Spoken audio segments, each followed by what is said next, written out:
What causes a fever?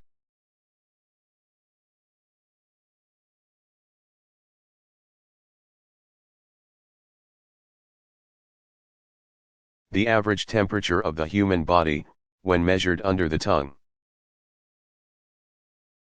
is around 98.6 degrees Fahrenheit, 37 degrees Celsius. You have a fever when your body temperature goes higher than this. Scientists believe that fever is part of the body's defense system against infection. The higher temperature may kill the germs causing it or may speed up the body's defenses, like white blood cell and antibody production, against it. So a fever is a good thing, a sign that your body is working hard to get better. Medicines to reduce fever aren't really necessary unless a person's temperature gets dangerously high above 102 degrees Fahrenheit, 38.8 degrees Celsius. In children and 104 degrees Fahrenheit, 40 degrees Celsius, in adults. At such high temperatures, the human body can no longer cool itself by flushing, releasing heat through surface blood vessels, and sweating. A cold bath or cold wet cloths on the skin can lower a very high fever before it does serious damage to the body.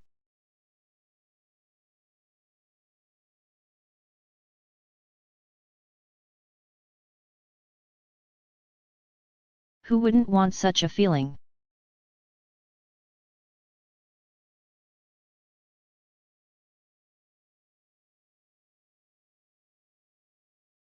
But not everyone can be the best on a particular day or even at a particular game or sport. Every person is unique and has his or her own strengths and talents. Just because you are not the best at some activity doesn't mean that you can't participate in it and even have fun. And as you continue to play that sport or game, your skills will probably improve. If you can see the game as a way to improve your own skills and to have fun, you may even be able to admire and learn from the talent of the person who beats you and congratulate him or her. After all, it's only a game. So remember that when you play a game, the object is to participate well. Play fairly, with respect for your teammates and opponents, and with your best effort. It is also important to show good behavior following the game, whether you win or lose. If you can do that, then you are demonstrating good sportsmanship. Being a good sport is actually much more important than being a winner.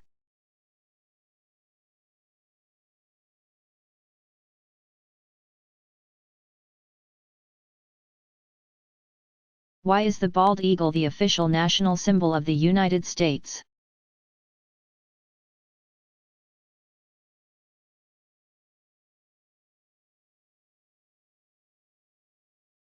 In 1782, 6 years after the end of the Revolutionary War, leaders of the newly independent United States were designing a national seal, an image that would appear on official documents and elsewhere. Eventually these men settled on the bald eagle for the Great Seal of the United States. The bald eagle was chosen in part because it was believed to be found only in North America. The bald eagle was also admired for its strength, its noble appearance, and the freedom of its life spent soaring through the sky. While the eagle became an important American symbol when it was adopted for the U.S. seal in 1782, it wasn't until 1787 that it officially became the national emblem. The bald eagle has been used for the official seals of many states. And it has appeared on stamps, currency, or paper money, and several coins, including the quarter. The bald eagle's head is covered with white feathers.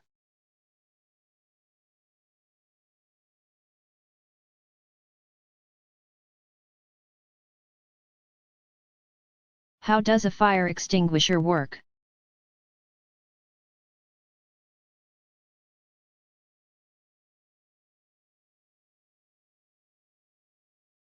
In order for something to burn, high heat and oxygen are needed.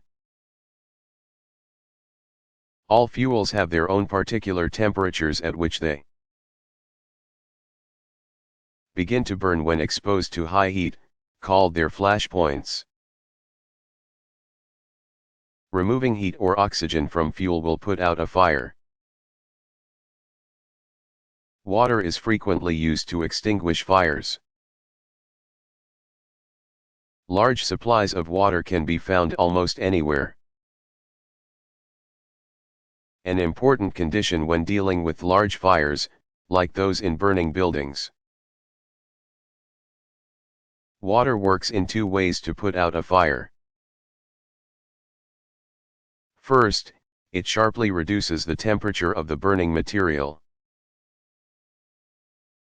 Second, it covers the material, keeping oxygen-filled air from reaching the material. But water can't put out oil fires, because oil floats on the surface of water. An oil fire's oxygen supply can't be cut off by water. Other substances, liquids, gases, or powders that don't burn must be used to smother the fire and remove its oxygen supply. Most fire extinguishers are filled with carbon dioxide, a heavy gas that prevents burning. When released, the gas forms a type of snowy foam that both covers and cools a fire. Powdered sodium bicarbonate, what we know as baking soda, is also used in extinguishers, usually for use on oily chemical fires. It quickly melts in heat, forming a crust that keeps oxygen out. If you don't have a fire extinguisher on hand, you should always throw baking soda on a cooking fire that involves grease. Water will only spread the fire by causing splattering. Because the substance in a fire extinguisher must cover a large area very quickly, it needs to be released in a powerful spray. The extinguishing substance is stored inside the tank under high pressure, which drives it out of a nozzle with great force once it is released.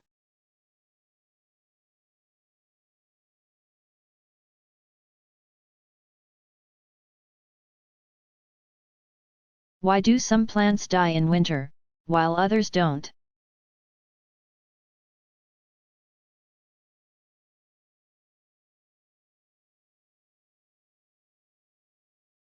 Plants that grow in temperate zones, where there are changes of seasons, have to be able to go dormant or rest when conditions like short days and cold temperatures become unfavorable for growth. Many trees and shrubs do this by shedding their leaves in the fall, halting photosynthesis and reducing moisture loss. A great number of flowering plants, known as herbaceous perennials, die down to ground level, sheltering new buds in the ground until spring arrives. Autumn, with its shorter days and cool nights, begins a survival process in plants called hardening off. Lacking conditions for new growth then, a plant uses its energy to build up more food in its cells. This buildup, in turn, pushes water out into surrounding spaces.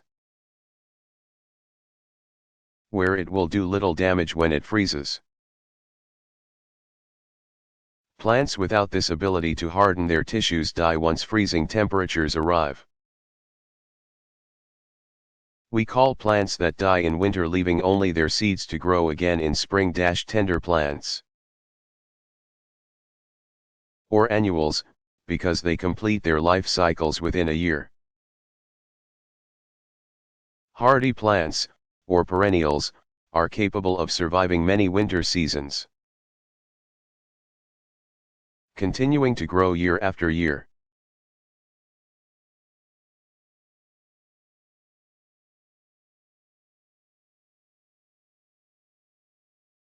What do A,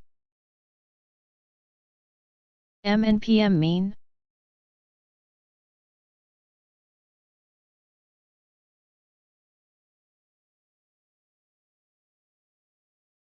The abbreviation A. M stands for the Latin phrase ante meridiem, which means before noon. PM stands for post meridiem, which means afternoon. Meridian, the English spelling, which used to mean midday, refers to an imaginary line that would appear if you could draw a line from the North Pole to the South Pole. The terms came into use in ancient Rome, when the movements of the sun were used to measure time. At 3 points during the day when the sun rose, when the sun set, and when the sun was directly overhead at midday, it was easy enough for the Romans to determine the time. So they divided the period of daylight into 2 parts: the period of time before midday, AM, and the period of time after, PM.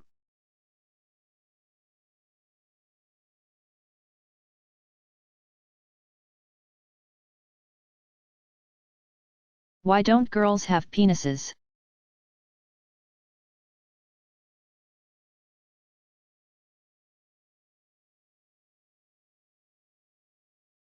In both males and females, urine exits the body through a tube called the urethra. In males, the urethra is located in the penis. A male's urethra is also the pathway through which a fluid called semen passes. Made in the male reproductive organs in the lower abdomen and scrotum, the skin sac attached to the lower abdomen behind the penis. Semen contains the sperm cells that fertilize female egg cells to create babies. Females don't have penises because they don't need them. Their shorter urethra passes through the lower abdomen, expelling urine. Female reproductive organs are all located on the inside of the body, where a baby can safely develop. During sexual intercourse, a man inserts his penis into a woman's vagina. The passageway that leads to the uterus, the structure in which babies grow. Once semen is released, a sperm cell may fertilize the single egg cell that a woman releases each month from one of 2 ovaries, which are connected to the uterus. If that occurs, a baby eventually develops.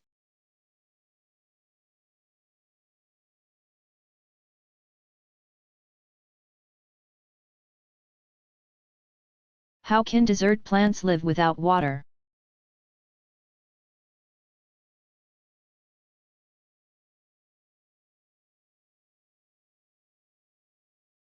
No plant could live in a true desert, where it never rains. But the places where cacti and other desert plants grow do get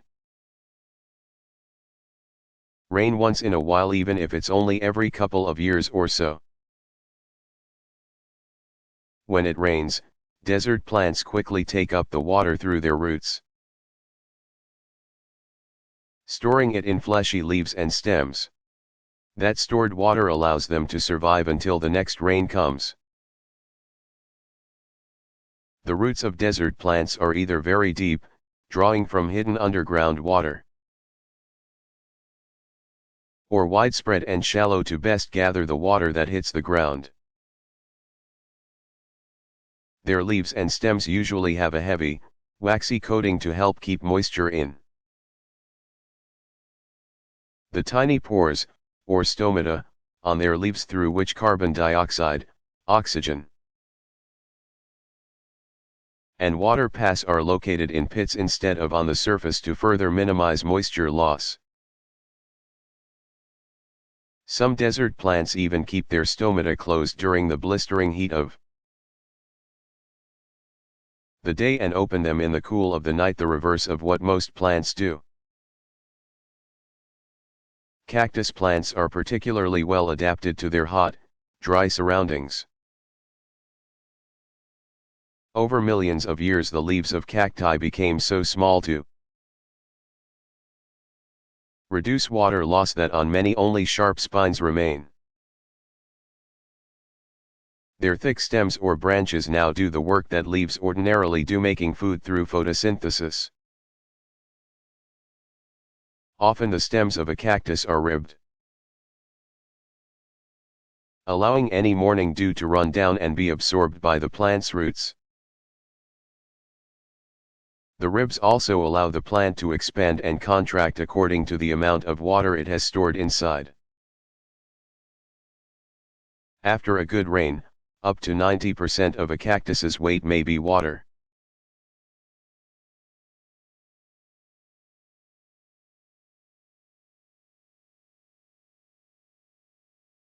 Why do bees, wasps, and other insects sting?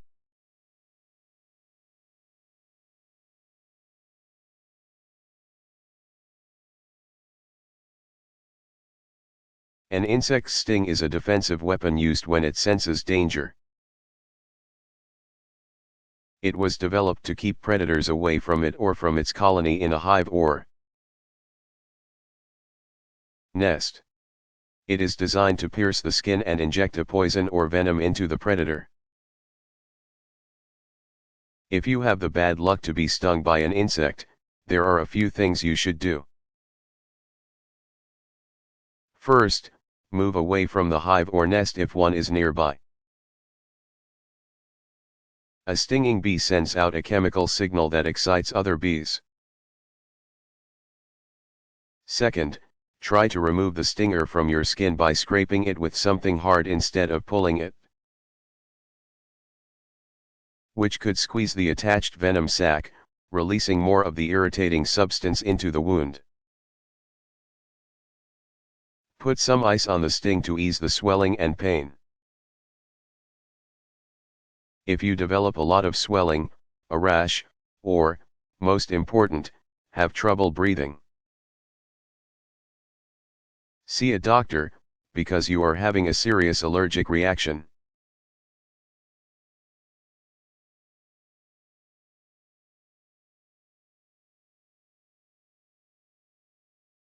Why do certain smells trigger vivid memories?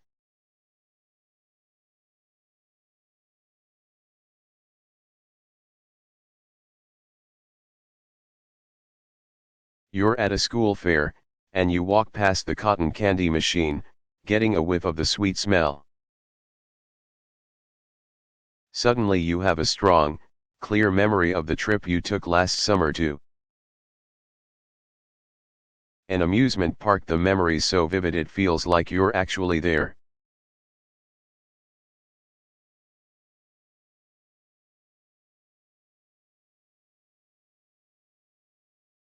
What is hydroponics?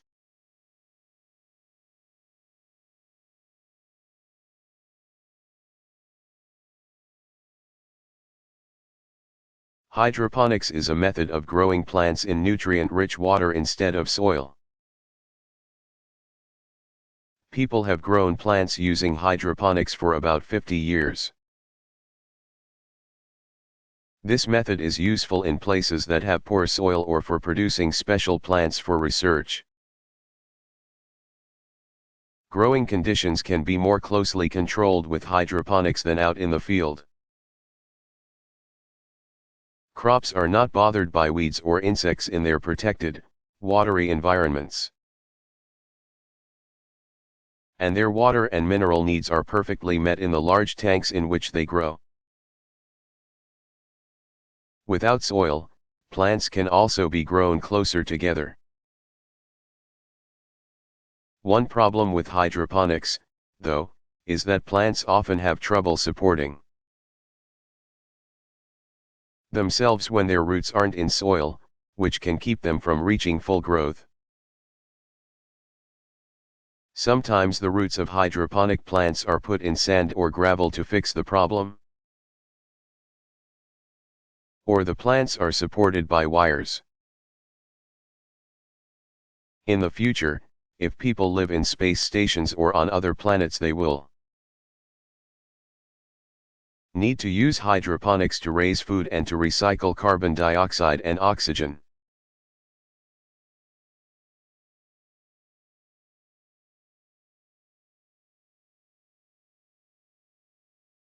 If fish breathe oxygen, why can't they survive on land?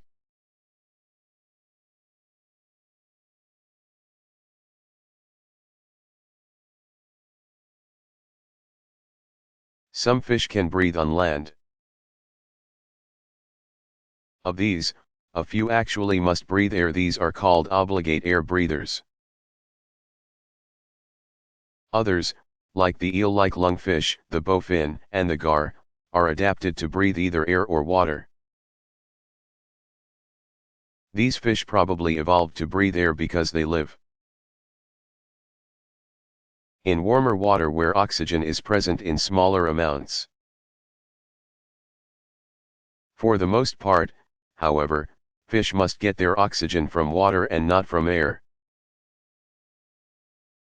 If such fish are taken out of water, they suffocate. Fish are able to get oxygen from water through the many tiny blood vessels spread over the surface area of their gills. When fish are out of water, their gill arches collapse, and the blood vessels are no longer exposed to the oxygen in the air. Even fish that can breathe air must still live primarily in the water because it is in water that they are capable of movement. If they can't move, they can't get food or escape from enemies.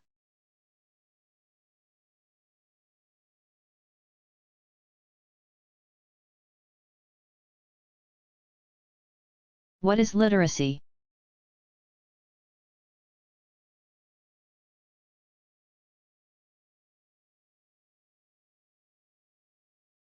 Literacy is the skill of being able to read and write fairly well. Unlike speech, reading and writing do not come naturally, they have to be learned. Most people who live in industrialized or developed countries can read and write because everyday activities there depend on it. Developing countries in places like Asia and Africa with very different ways of life from the industrialized nations have low literacy rates because most people there can get along without the skill. Some tribal languages don't even have a written form. Almost 30% of adults in the world, people 15 years or older, cannot read and write, or are illiterate. Even in such wealthy, highly developed nations as the United States, many people don't know how to read and write.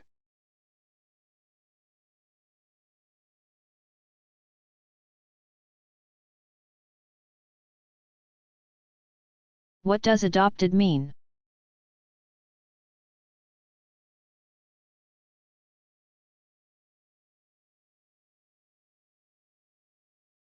Sometimes children cannot be raised by the women and men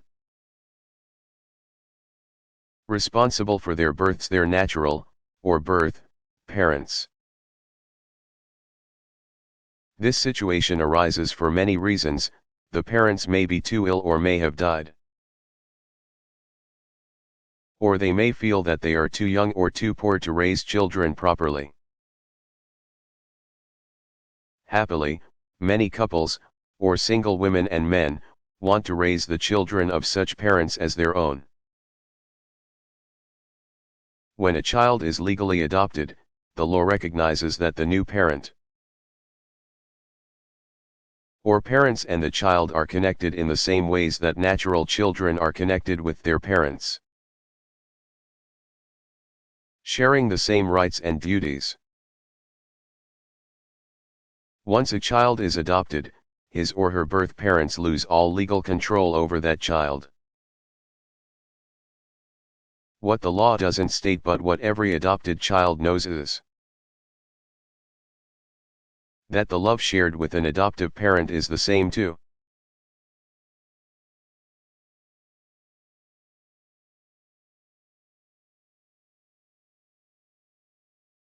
Why do snakes shed their skins?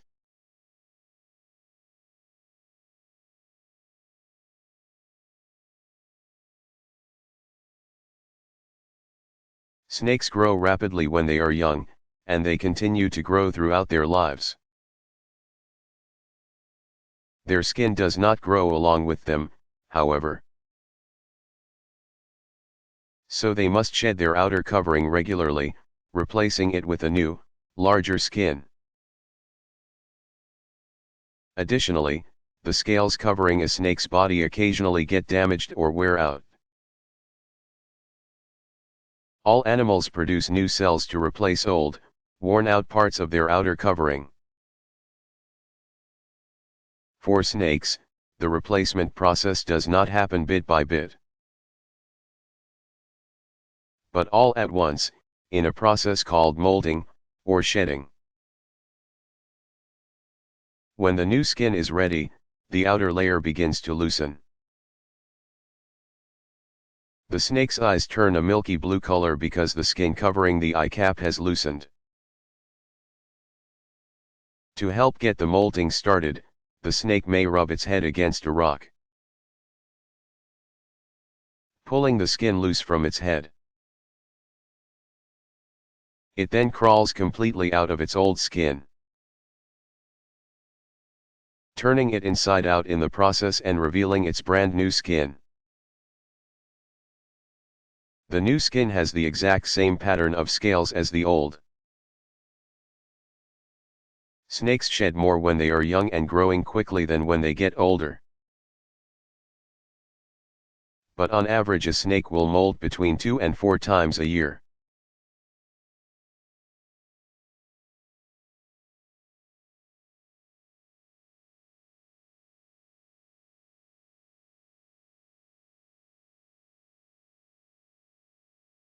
How do muscles work?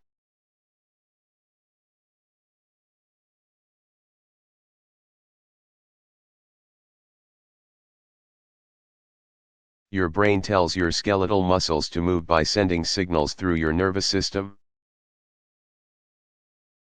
Nerves in your muscles receive the message and make the muscles contract, making them shorter and thicker.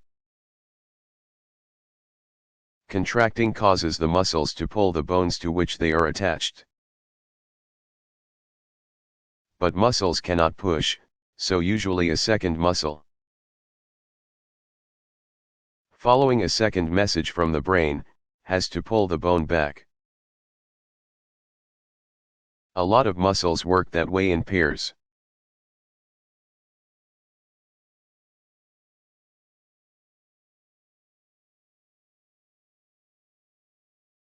What causes diarrhea?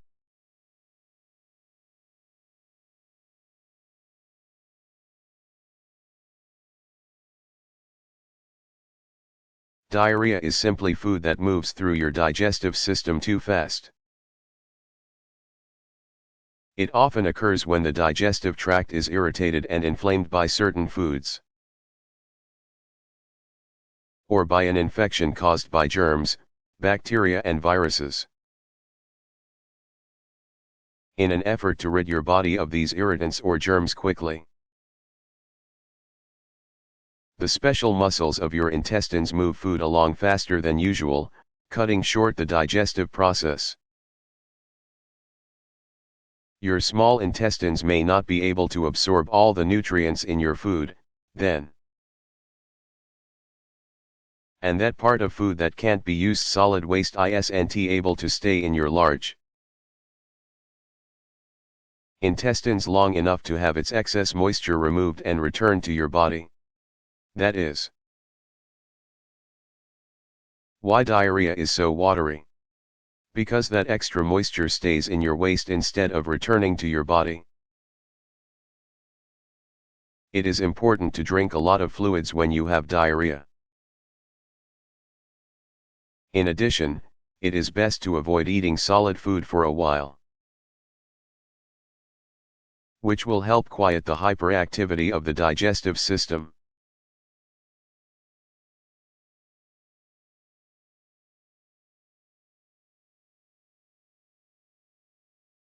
What plant has the biggest leaves?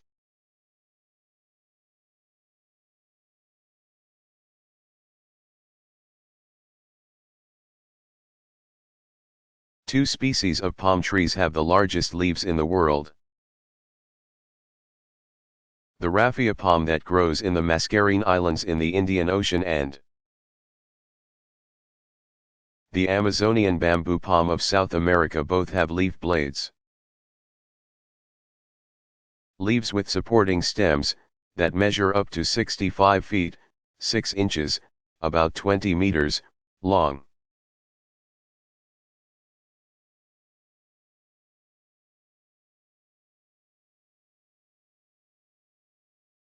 How does a thermos keep cold things cold and hot things hot?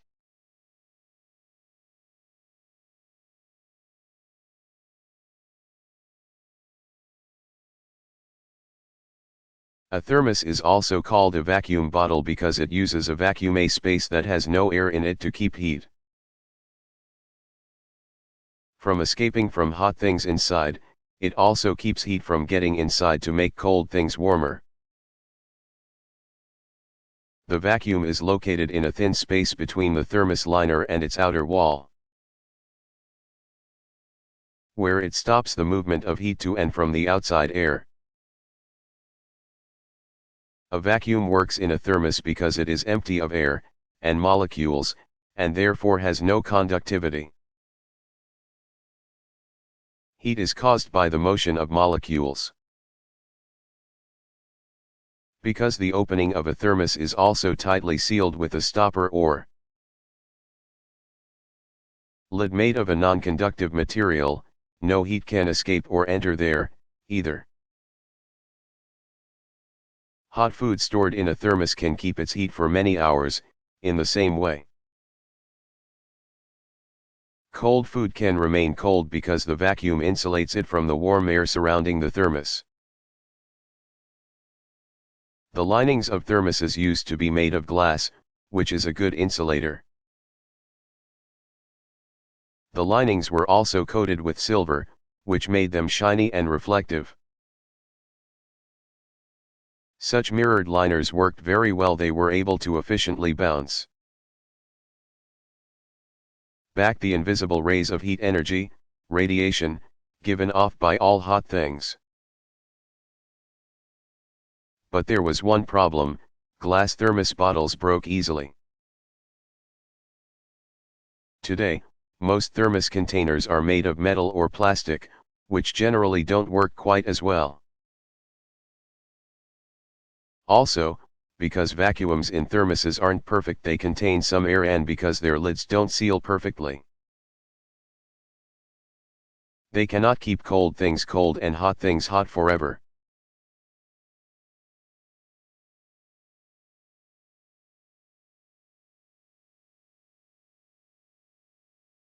Why do we have hair?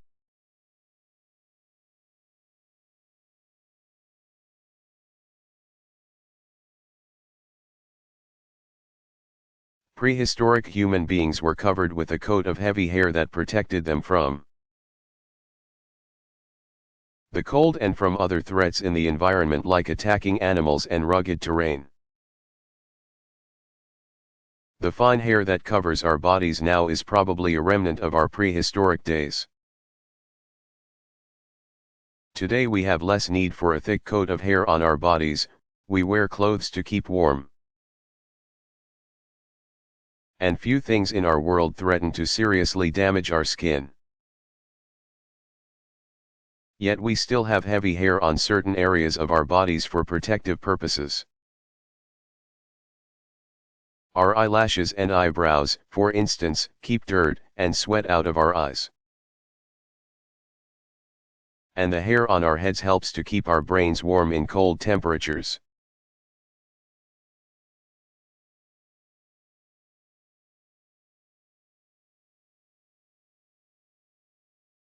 Why do I have to go to the dentist?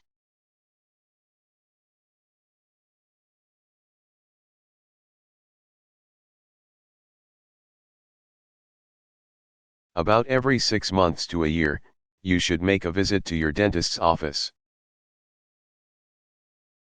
A dental hygienist there will give your teeth a good cleaning, removing built-up and hardened food and other substances that can't be taken care of through regular brushing and flossing. And that could lead to gum disease if not removed. Then your dentist will view your teeth with a tiny mirror, looking into hidden places, searching for cavities and decay. When cavities and tooth decay are not detected early, they can become serious, causing pain, infection, and even tooth loss. If your teeth have fillings, your dentist will make sure that they are in good shape. X-rays of your teeth and jaws may be taken, too, to show cavities and other dental problems that cannot be seen during a regular examination. In addition, until you are about 13 years old, you will receive a fluoride treatment. Every year while the hard outer covering of your teeth, enamel, is still forming. Fluoride is a chemical that strengthens that enamel, helping it to resist decay.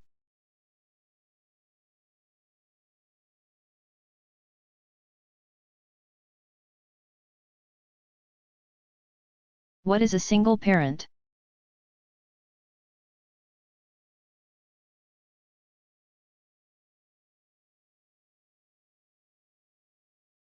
A single parent is either a mother or a father who raises her or his children alone without being married or in a long-term, committed relationship. This situation usually happens because the parent divorces or the parent's husband or wife dies. But some people decide ahead of time to raise a child without the help of a partner, for at least a part of their lives. Almost half of the children in the United States are raised by a single parent. While many people picture the typical family as two parents and their kids, that view of the family doesn't match up with the way numerous people are raised today. Some people have two parents who live together. Some people's parents are divorced, some only have one parent. And some kids are raised by grandparents or aunts and uncles, or by foster parents who take care of them when their biological parents can't. A family can be defined in many ways, and the most important thing is to be raised by people who love and support you, rather than trying to fit in with anyone's definition of a typical family.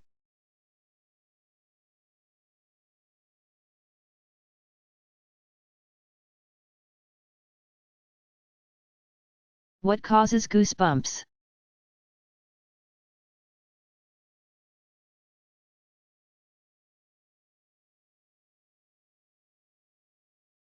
Goosebumps or goose pimples are little bumps on your skin that appear when you are cold or afraid. They are named that because they look like the bumpy flesh of a goose that's had its feathers plucked. When you are cold, the muscles in your skin raise the hairs on your body so that they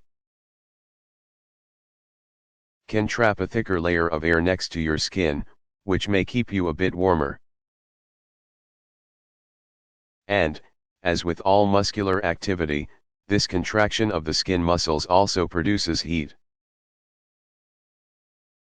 When you are afraid, the same process occurs, but for a different reason. At such times your body produces a chemical called adrenaline, which prepares you for emergency action. It makes your heart beat faster and your muscles tense, and that raises your hair. In animals with fur, raised hair makes them look bigger and may scare predators away. Scientists think that long ago, when people were covered with coats of heavy hair, goosebumps helped protect them in the same way from their predators.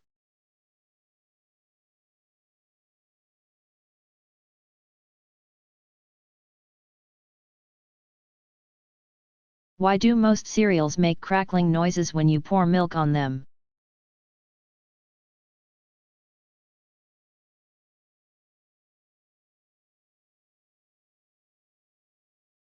Most cereals are made by baking grain mixtures, made from rice,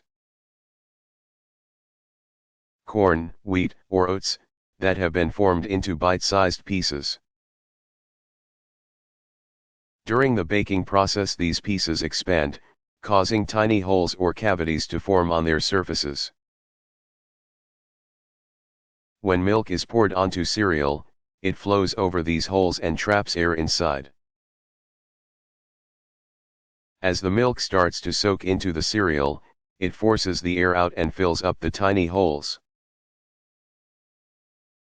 So, the crackling noise you hear coming from your bowl is actually air being released from your cereal.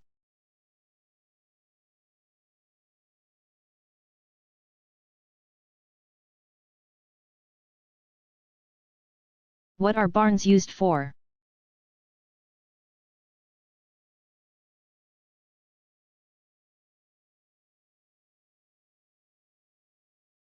Today, the huge, airy farm structures we know as barns are used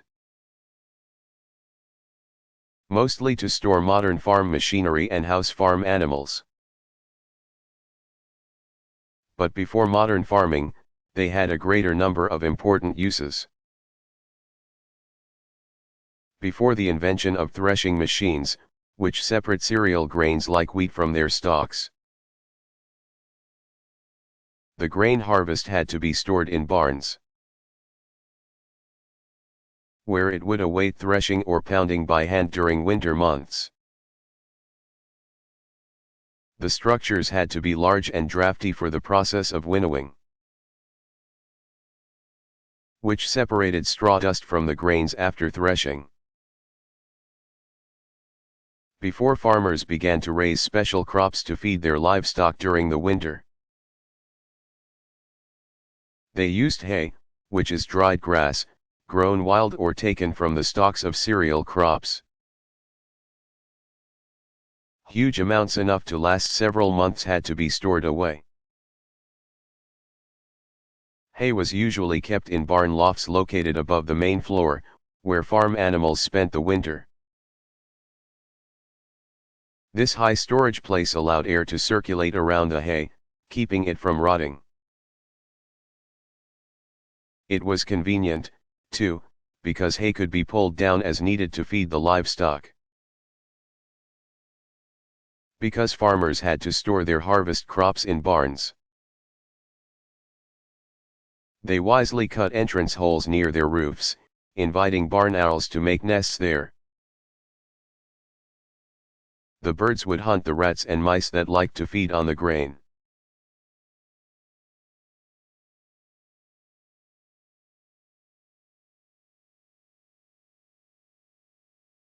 What is the deadliest mushroom?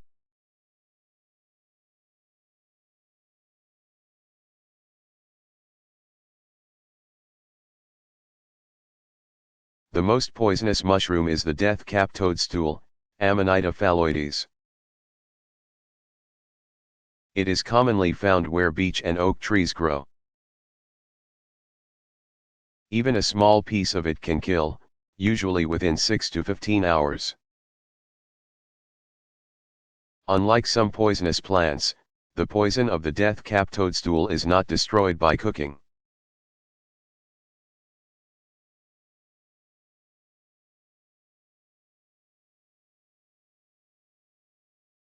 Why should I wash my hands before I eat?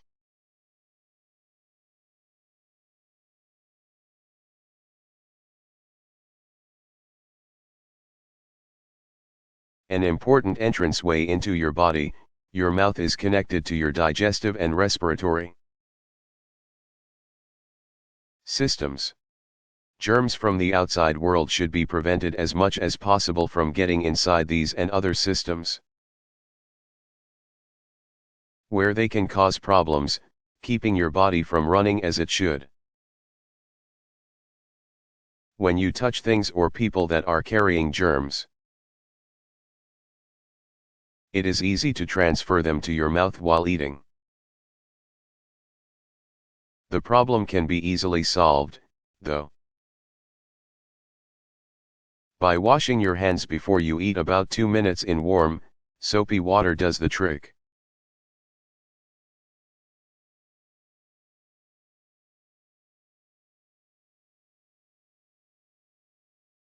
What should I do if I find a gun?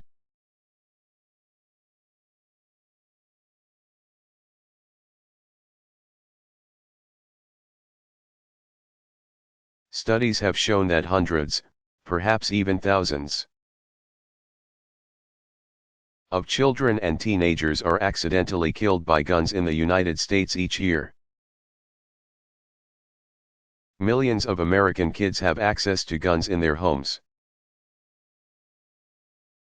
People use guns all the time in movies and television shows. And the action scenes in these shows make guns look exciting and powerful. What these shows can't really convey is the massive, painful destruction an exploding bullet causes when it hits a person's body. While many kids understand that, in real life, guns can be very dangerous and can cause great harm, most still find guns fascinating. If an adult is supervising and your parents have given their approval, it's okay to look at and even touch an unloaded gun. But if you are alone or with other kids and you come across a gun, remember that it is not a toy and should not be handled. Guns should never be pointed at another person, even if you intend it as a joke. If you find a gun in your own house, a friend's house, or elsewhere, as tempting as it might be to play with it, remember the damage that guns can cause and leave it alone. If you're away from home, leave right away and tell your parents what happened. Your parents may be upset and worried that you found a gun, but they will be very glad that you told them about it because then they can help you stay safe.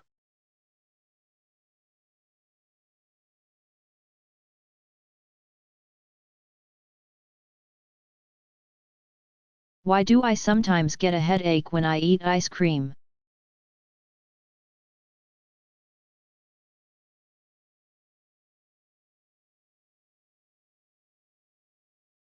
You may have heard people call it a brain freeze, or an ice cream headache. You're gulping down some ice cream or a slush on a hot summer day, and all of a sudden you have a pain in your head that feels like you ran into a wall forward first.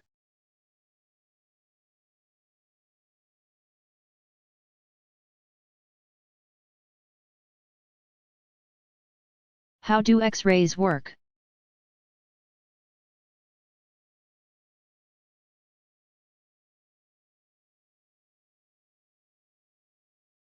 X-rays are similar to visible light in that both are forms of electromagnetic energy, which travels in waves. But X-rays have much shorter wavelengths than light, so they are invisible. Just as light can pass through some things, like glass, X-rays can pass through certain materials. They can pass through your skin, muscles, and organs, for example. But not through dense things like your bones, which contain heavier atoms. When you have an X-ray taken, the waves are projected through you onto a film or plate that is coated with special chemicals. Most X-rays are stopped when they hit a bone but pass through other body parts, which appear dark on the X-ray after it is developed. Bones stand out light and clear. When organs like the stomach or intestines need to be X-rayed, the patient drinks a special liquid that stops the rays. That liquid coats the organ, and a picture can be taken. Doctors take great care to minimize the number of X-rays given to any one patient because the radiation can damage living tissue. But sometimes the ability of X-rays to destroy cells is beneficial. Many cancer patients have undergone radiation therapy in an effort to kill diseased cells in tumors.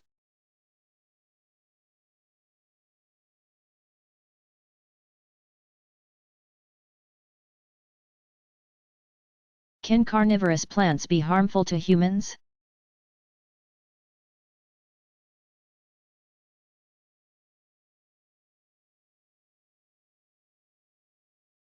While some science fiction books and movies have portrayed giant carnivorous plants with an appetite for human flesh,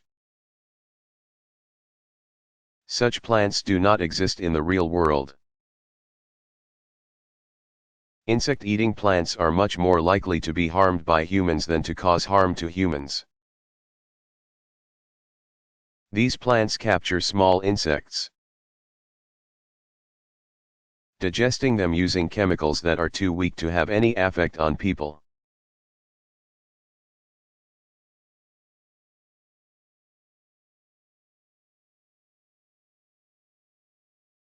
Why do women in some countries wear veils?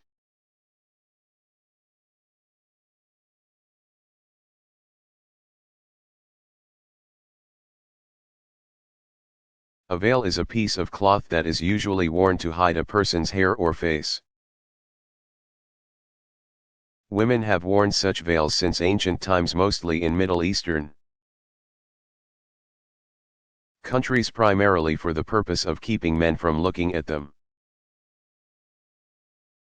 Many women of the Muslim faith still wear veils of some type when they are out in public. In some Muslim countries, only a woman's eyes are allowed to show. Although Westerners, people from North America and Western Europe, may find these veils symbolic of women's restricted freedoms in many Muslim societies, Muslim women wear them to honor long-held traditions of modesty and to show respect for their religion and the men in their lives.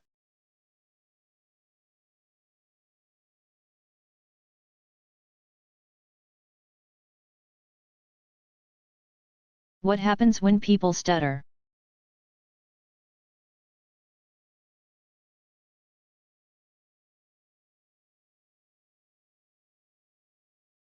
People who stutter speak with many uncontrolled pauses and repetitions of sounds. It is caused when some of the muscles involved in speech spasm, or contract abnormally. Talking is a complicated process that involves muscles that work the lungs, vocal cords, throat, tongue, cheeks, and lips. When each part doesn't work precisely together, stuttering can occur. Stuttering is not uncommon in young children. They are still learning about language and searching for new words and new ways of putting them together. In speech. But well before a child is ready to enter school, help for stuttering should be found. Children who cannot communicate well with others become frustrated and start to feel bad about themselves and their abilities. Doctors don't really know why people stutter, though it seems to run in families and affects far more boys than girls. It is believed that a problem in the motor control center of the brain, along with nervous tension, causes the muscles of speech to spasm. Training to speak slowly and smoothly and to breathe deeply during talking often helps the problem.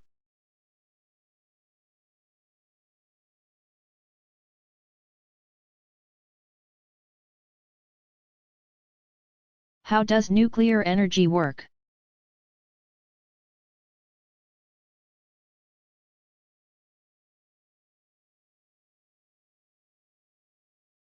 We usually make heat energy by burning fuels: oil, gas, coal, or wood.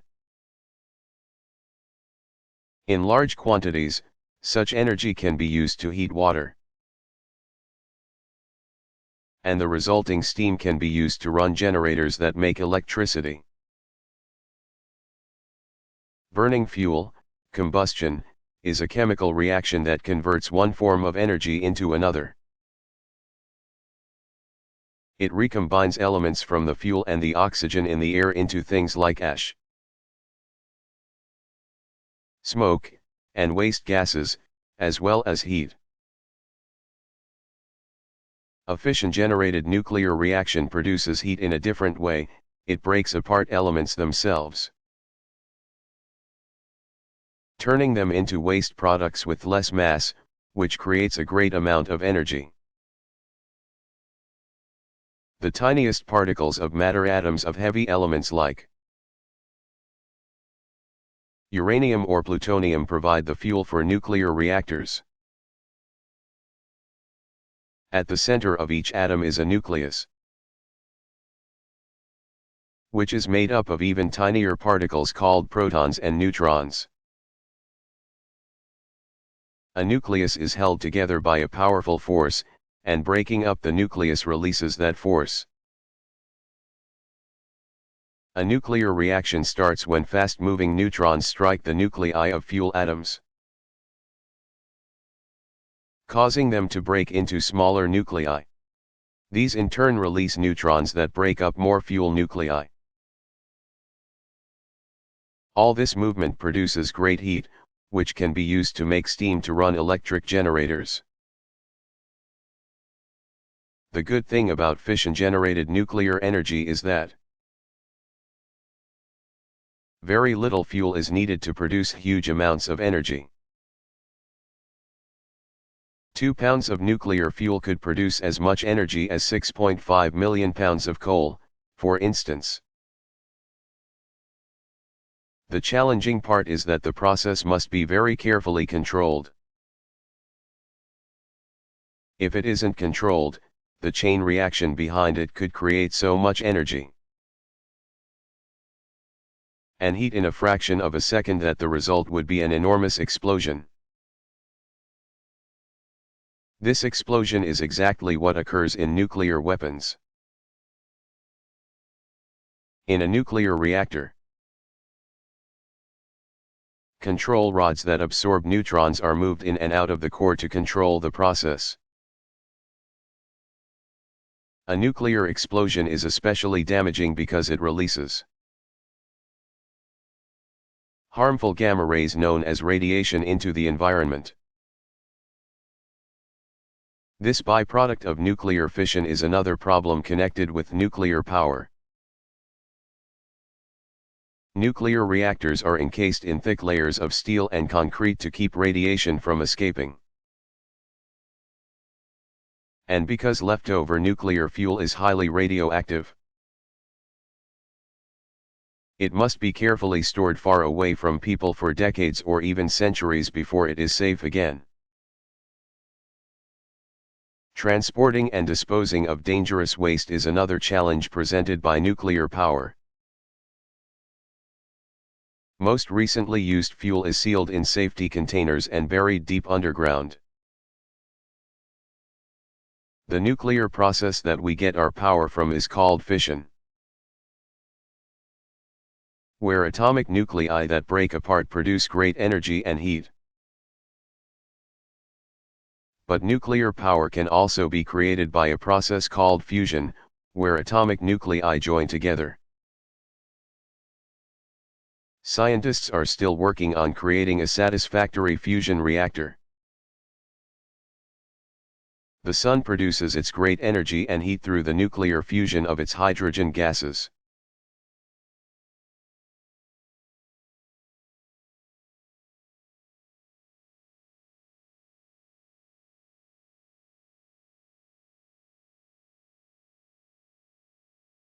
What is the biggest muscle in my body?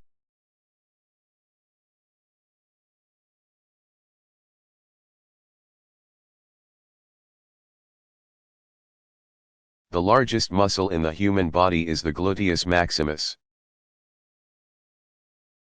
That's the big muscle that makes up most of your bottom. The muscle is large because it has a big job to do. It moves the thigh bone or femur, the largest bone in the body. Some of the smallest muscles in the human body are those that move the eyeball.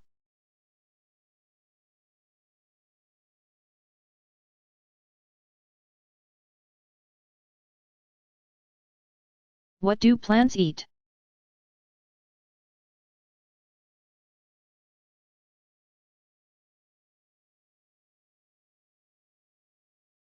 Plants really don't eat in the way that animals eat.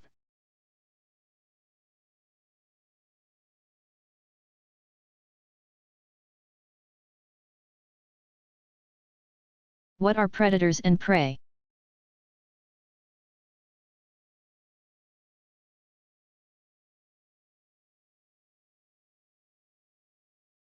A seal swims through cold ocean waters in search of a meal. He spots a nearby fish, swims to it, and eats it. In that situation, the seal is the predator, an animal that hunts down and eats another animal for food.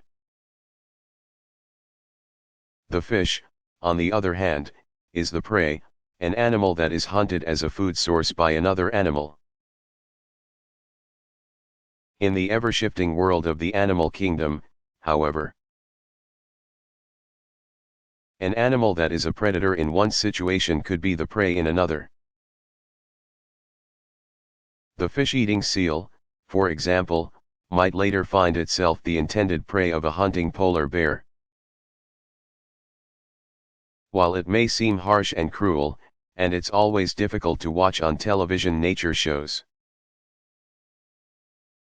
animals hunting one another is a natural and necessary process. Animals don't hunt other animals for sport, they do so because they need to eat in order to survive. All living things depend on each other for survival. Many animals, herbivores, need to eat plants, other animals, carnivores, need to eat those plant-eating animals. And some animals, called omnivores, eat both plants and meat. The waste produced by animals, as well as the nutrients that result when an animal's body decomposes or breaks down, after death, enriches the soil, providing necessary ingredients for plants to thrive. An animal that primarily eats the leaves of a certain tree, or that requires that tree to make its home, would have trouble surviving if all of those trees were destroyed. And if that animal cannot survive, its predators cannot survive, and such struggles for survival echo all the way up the food chain.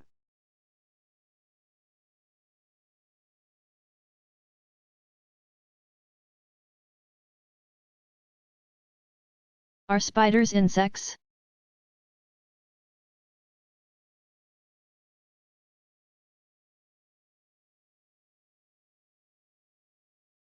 Many people think of spiders as insects, but actually they are classified in a separate category. Spiders are part of a group called arachnids, which also includes mites, ticks, and scorpions. Arachnids share many features with their arthropod cousins. But they differ in that they do not have antennae. Also, spiders have 8 legs, insects have 6. And their bodies are segmented into 2 parts, insects' bodies have 3 parts.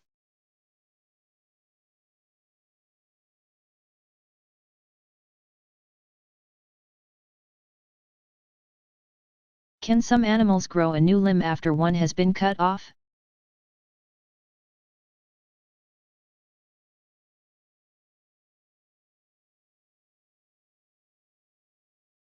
There are many creatures that have the ability to replace body parts that have been lost. In fact, this process, called regeneration, happens in all living things at some level. Life is not possible without regeneration.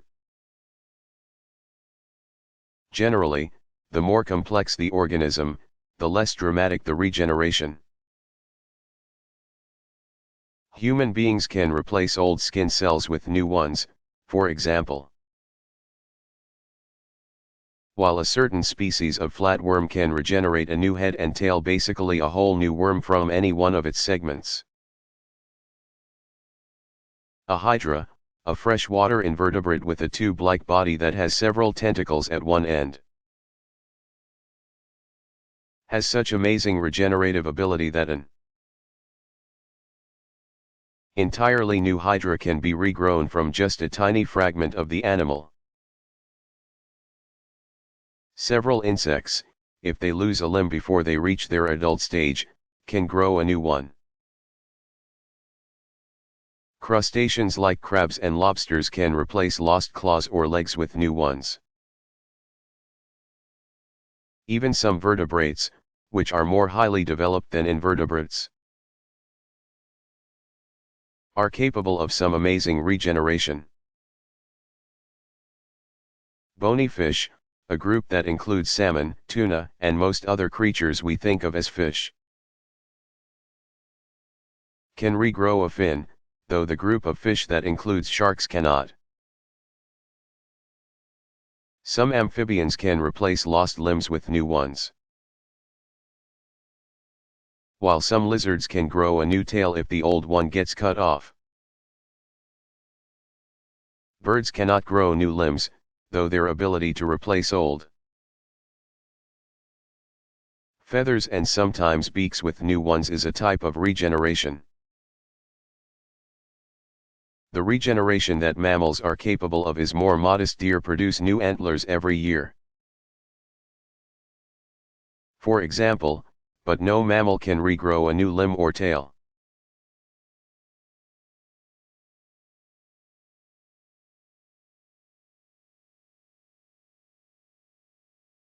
What do we do after a person dies?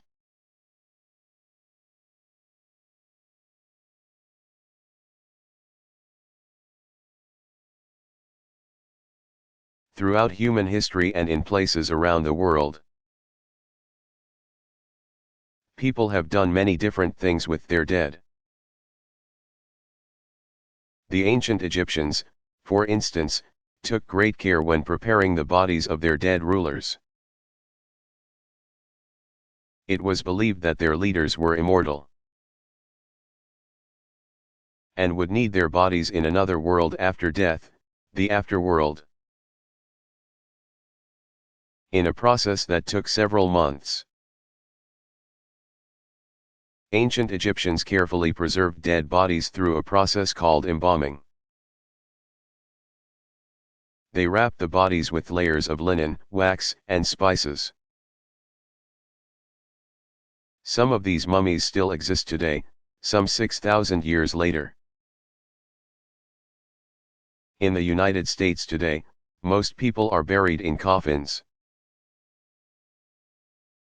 Funeral ceremonies take place so that people can honor the deceased and give comfort and support to his or her family and friends. Music, prayers, and eulogies, speeches remembering and praising the dead person are often a part of these ceremonies. A funeral usually ends when the deceased is taken to a cemetery, a place where bodies are buried in the ground. A headstone or marker listing the person's name, birth, and death date, and other information is left at the burial spot, which family members and friends may later visit and decorate with flowers in memory of their loved one.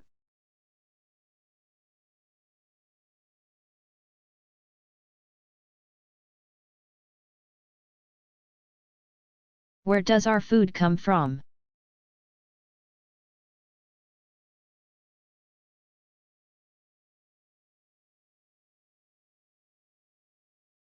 People in industrialized nations like the United States eat food that comes from all over the world. Such countries have the wealth to buy food products that are brought by plane or ship from far away. A wide variety of canned and packaged foods are available from every corner of the globe. And even fresh foods like fruits, vegetables, fish, and meats can now be sped across oceans in refrigerated boats. So foods that were once rare treats are now available at nearly every time of the year. Arriving from places with different climates and seasons. That means that the asparagus and strawberries you eat may be grown nearby or halfway across the world. Today, when you look in your cupboards, it is like taking a trip around the world. You will see tea from India, coffee from Brazil, olive oil from Italy, and much more. In the past, people ate only the food that they could produce on their farms or find at their local markets. That is still true of many people who live in developing nations.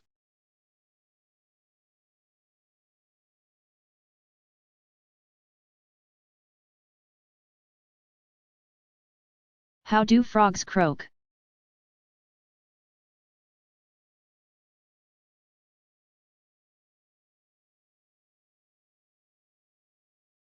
Frogs croak for the same reason that many animals make noises, to track down and then select a mate. Scientists have discovered that females can recognize the sounds made by their own species. So they don't waste their time seeking out a male that they wouldn't be able to breed with. Frogs can make their croaking noises because they have simple vocal cords consisting of two slits in the bottom of the mouth. These slits open into what is called a vocal pouch. When air passes from the lungs through the vocal cords, a sound is produced. The inflating and deflating vocal pouch makes the sound louder or quieter. That sound changes depending on the kind of frog. There are as many different kinds of croaks as there are frogs.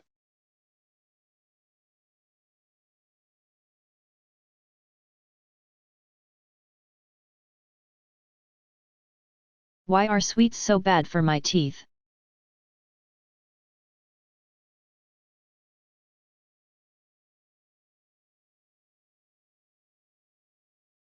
The sugar and starch in the foods you eat are what tooth-damaging germs or bacteria in your mouth like best, as bacteria feed on these food particles. They produce acid that dissolves the hard outer covering, enamel, of teeth. Sweet and starchy foods, like candy and potato chips, that stick to your teeth are the most damaging. Snacking on these foods between meals increases the damage they do. For each time you eat such foods, your teeth undergo another acid attack. It is best to eat sticky sweet and starchy foods at mealtime, mixed with other foods. In fact, it really makes sense to eat your dessert first instead of last, so that other foods can clear some of the sugar from your teeth. Tell that one to your parents.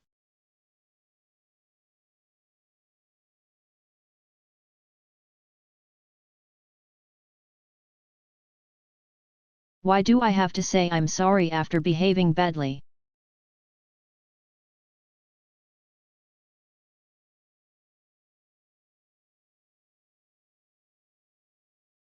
Everybody makes mistakes, even grown ups.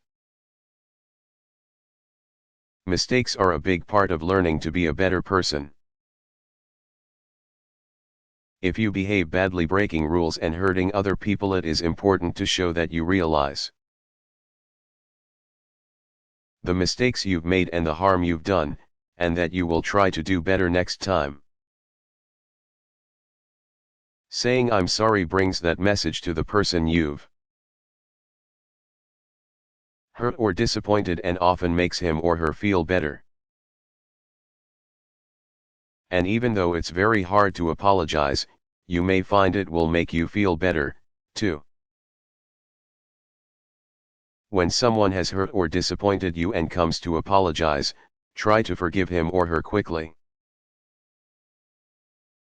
Remember, that person is learning how to be a better person, just like you.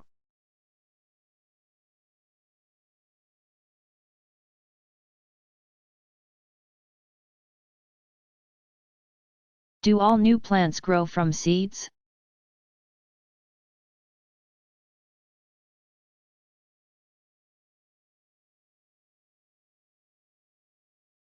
Plants can reproduce in a number of ways, and many of those ways don't involve seeds. Simple, single-celled plants like algae, the living green covering that you see on some ponds, for instance, produce asexually, which means that male and female cells are not needed to create new life. The parent cell simply divides to create a new plant cell identical to itself. This method of reproduction, where an identical plant or clone is created, also occurs in more complex plant life, often growing from a parent plant's stems or roots.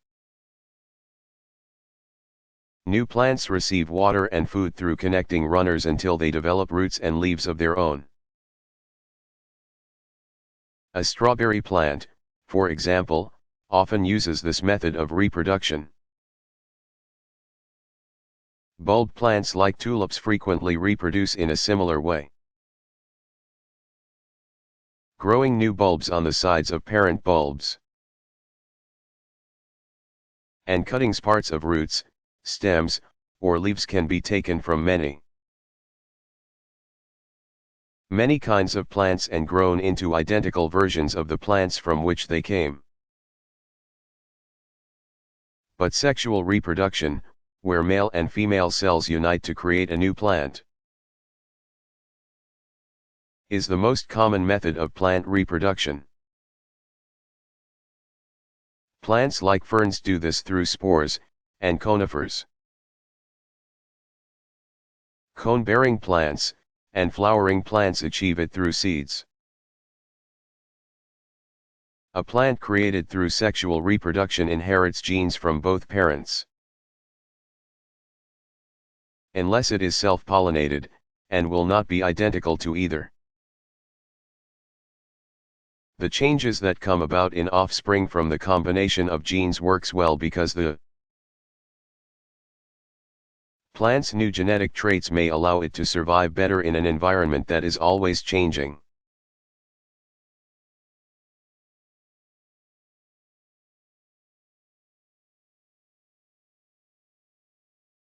What is the smallest bird?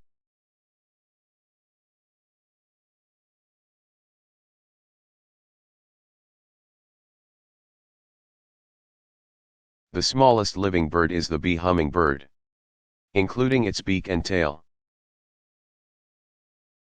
This bird measures only about 2 inches, 5.5 centimeters, and weighs about 2/3 of an ounce, 20 grams. The more than 300 species of beautiful, brightly colored hummingbirds live throughout North and South America. They can flap their wings at amazing speeds. The smaller species beat their wings from 60 to 80 times per second, and they are the only birds who can fly upside down. The special structure of their wings also enables them to fly backwards, sideways, and straight up and down. Hummingbirds get their food by hovering over plants and inserting their long, thin beaks into flowers to get the nectar and insects inside. Some can hover for close to an hour at a time.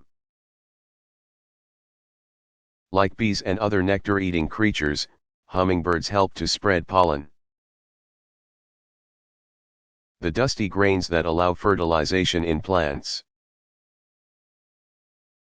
The pollen clings to their feathers when they come in contact with the male parts of a flower and gets deposited in another plant's female parts, thus helping to produce new plants. Because of their unusually small size, often brilliantly colored feathers, and extraordinary methods of flying, hummingbirds are favorites with birdwatchers.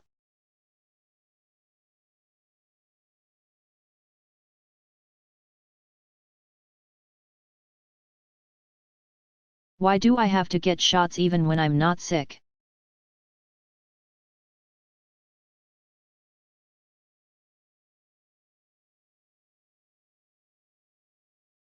The shots that you get when you're not sick are called vaccinations or immunizations.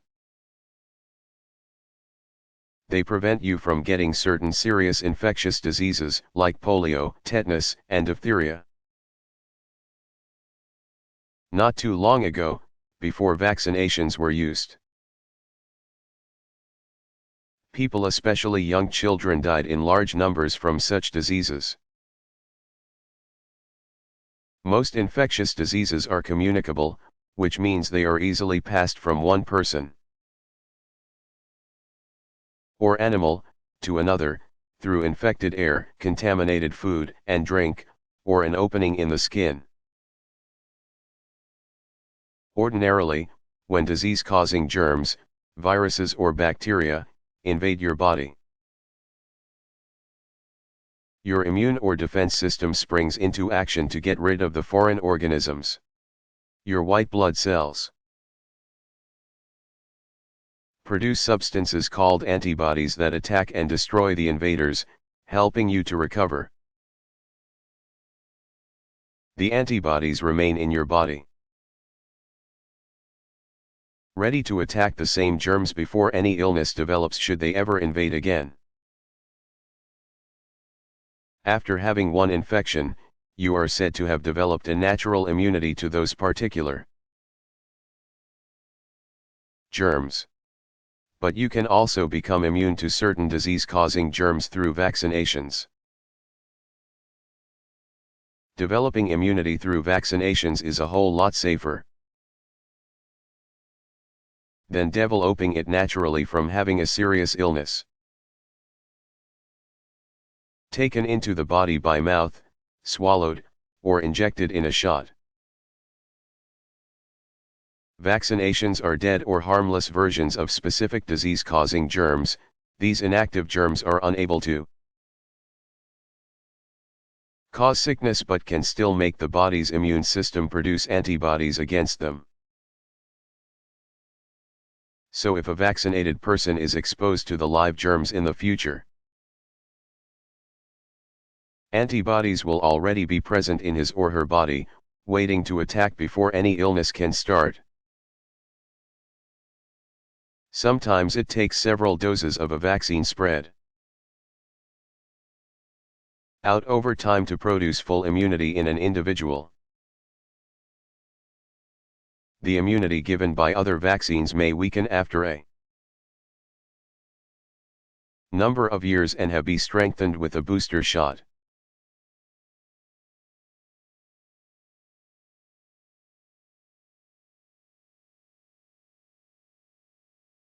How is a frog different from a toad?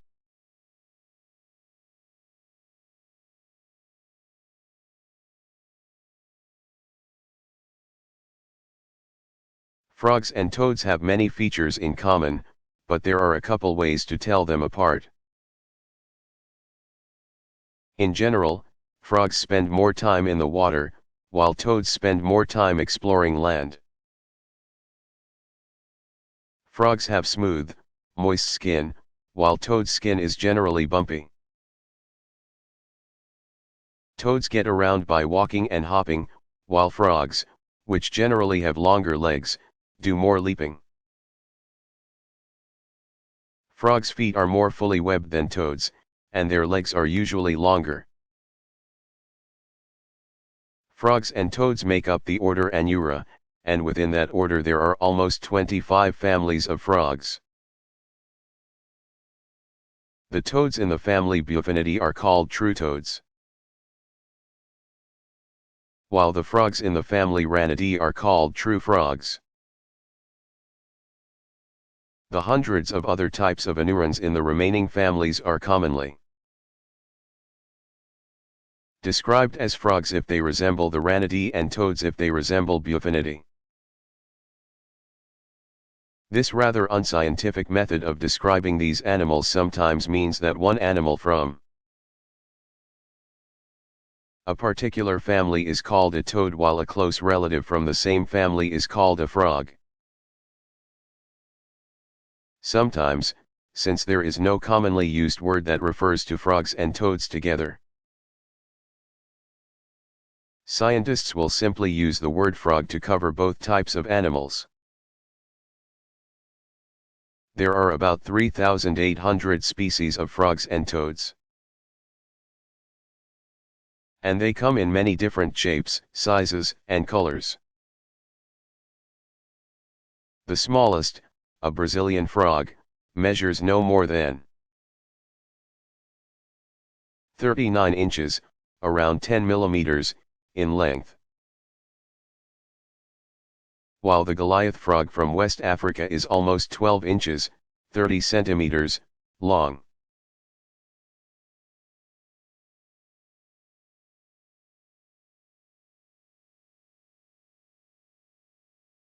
Why do I pee?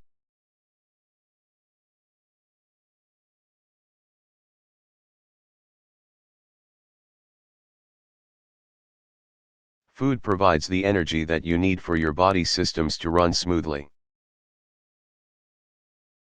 Once food is broken down during digestion into small bits of useful substances called nutrients, it passes into your bloodstream.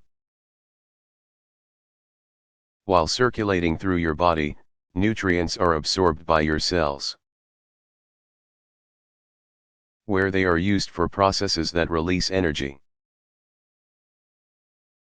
As nutrients and energy are used up, chemical waste products are left in your cells. These must be removed or the cells will eventually die. So the cells release waste into your bloodstream, the body's transportation system, which take the waste to your two kidneys, containing more than 1 million microscopic filters each. Your kidneys remove waste products like urea from your blood, along with any extra body water. The waste and water mixture that the kidneys produce is called urine. It travels through tubes called ureters to your bladder, a flexible,